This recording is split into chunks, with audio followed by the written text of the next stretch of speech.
tu devais me dire ce qui t'attire en particulier dans ce que tu fais en ce moment, dans le côté par rapport au fait que tu aides à traiter des maladies chroniques, que tu travailles dans un Ouais. domaine avec des gens qui ont d'autres spécialités que la tienne.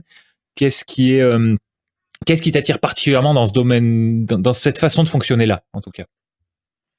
Alors ce qui me plaît, c'est que, déjà c'est très varié comme point de vue. Donc quand on parle d'un même patient, on voit pas du tout les mêmes choses parce qu'on a tous nos biais professionnels et notre regard, chez les uns et chez les autres. Donc je trouve ça intéressant parce que parler en équipe et avoir les points de vue de ses collègues, c'est quand même une façon aussi d'avoir d'autres indices sur notre patient et donc finalement l'aider au mieux. Mmh. On avance plus vite. C'est important parce qu'on peut monter des projets communs aussi, donc parfois, joindre justement, le corps et l'esprit. Par exemple, moi, de travailler avec la kiné ou de travailler avec l'ergothérapeute, qui va les aider à trouver de quoi manipuler plus facilement, s'installer de meilleure façon. C'est loin de mon métier premier. Donc c'est dans ce cadre-là et dans ces équipes-là que je peux avoir aussi les apports, des métiers qui vont avoir un rapport plus direct avec le corps. Donc ça, c'est très intéressant pour moi. Et puis ensuite, qu'est-ce qui m'attire, dans la prise en charge elle-même du patient, moi, en tant que psychologue, c'est, la fabuleuse capacité d'adaptation qu'a l'être humain et qu'il ignore. Mmh.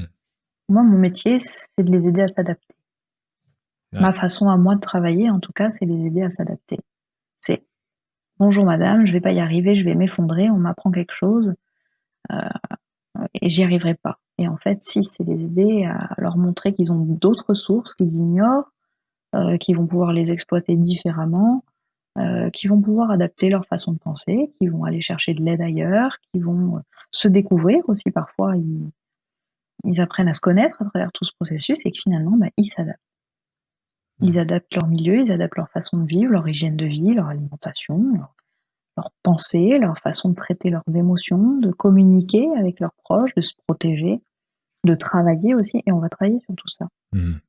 Et ce processus d'adaptation, bah, il est fabuleux parce qu'on voit des gens, se transformer et pour certains, j'ai pas peur de le dire, la maladie, elle est un peu, un petit bonus. Ouais. Il y a des gens, qu'on voit éclore parce que c'est quand même la maladie qui les a amenés à faire ce travail sur eux-mêmes et finalement, ben, ils vont bien mieux.